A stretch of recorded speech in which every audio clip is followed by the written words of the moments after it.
ओम श्री गुरुवे नमः। ओम शांति शांति शांति।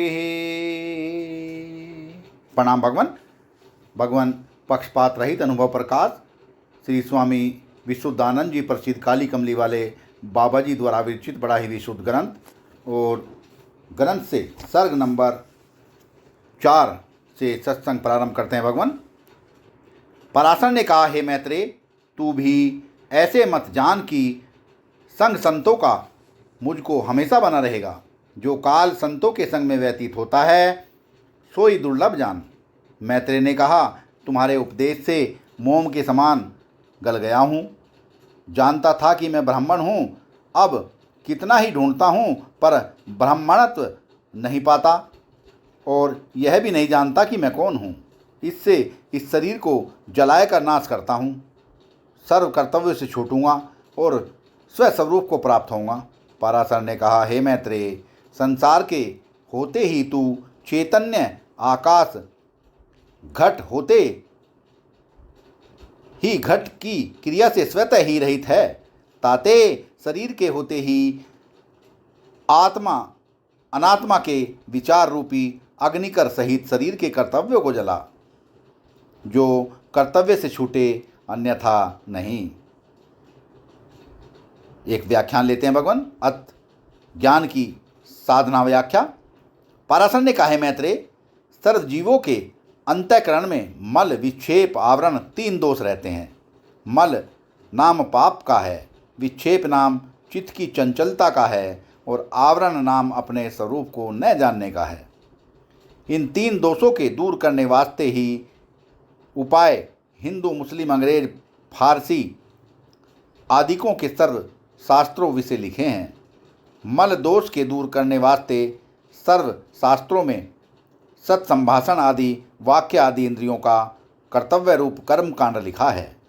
मन की चंचलता के दूर करने वास्ते अनेक प्रकार की सगुण व निर्गुण सच्चिदानंद रूप परमेश्वर की प्राप्ति वास्ते सर्व शास्त्रों में उपासना लिखी है। व चित्त का किसी सूक्ष्म व स्थूल व त्रिपुटी में व हृदय विषय ज्योति इत्यादि वस्तु में बाहर व अंतर जोड़ना रूपी ध्यान लिखा है।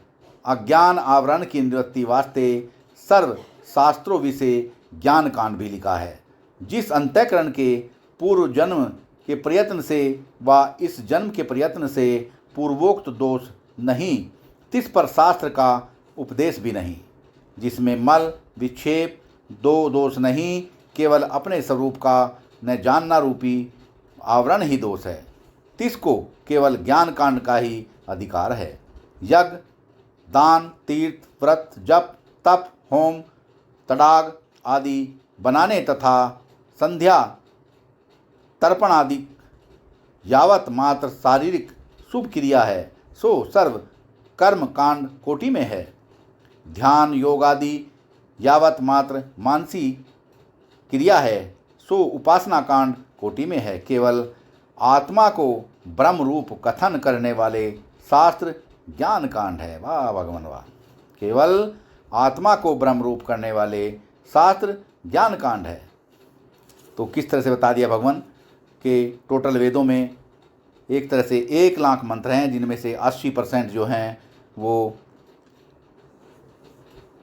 कर्म कांड के हैं और 16% जो है वो उपासना कांड के हैं अर्थात भक्ति कांड, और 4% जो है वो ज्ञान कांड के हैं।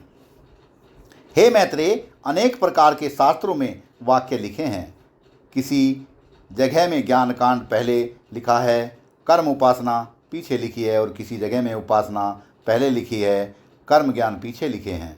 किसी जगह में कर्म पहले लिखे हैं, उपासना ज्ञान पीछे लिखे हैं। तात्पर्य यह है कि किसी जगह में पहले कर्म पुनः उपासना पुनः ज्ञान क्रम से लिखे हैं, किसी जगह में अक्रम भी लिखे हैं। परंतु कर्मकांड शास्त्र में अशुभ कर्मों की निवृत्ति करने वास्ते भयानक वाक्य भी लिखे हैं, और शुभ कर्म की प्रवृत्ति निमित्त रोचक वाक्य भी लिखे हैं, यथार्थ भी लिखे हैं। जैसे उपासना कांड शास्त्र में भी अपनी रुचि अनुसार अशास्त्रीय अनात्म उपासना के निर्देश अर्थ भयानक वाक्य भी लिखे हैं।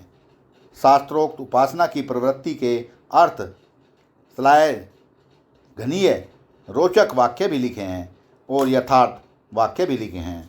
ज्ञान कांड शास्त्र में भी ज्ञान के महात्म्य से शास्त्र निषिद्ध प्रवृत्ति के निषेधक भयानक वाक्य भी लिखे हैं और ज्ञान विषय प्रवृत्ति निमित्त जीवता ही मुक्त होता है इत्यादि रोचक वाक्य भी लिखे हैं तथा निर्विकार निर्विकल्प स्वतः ही यह आत्मा ब्रह्म स्वरूप है इत्यादि यथार्थ वाक्य भी लिखे हैं। सारांश यह है कि सर्वशास्त्रों का तात्पर्य परंपरा व साक्षात करके असत जड़ दुख रूप प्रपंच भ्रम की निवृत्ति द्वारा स्वभाव से ही निर्विकार निर्विकल्प कल्पित बंध मोह मोक्ष रहित मैं सच्चिदानंद स्वरूप हूँ इस निश्चय के बोधन करने में है। सत्संग को विराम देते हैं भगवान। प्रणाम भगवान।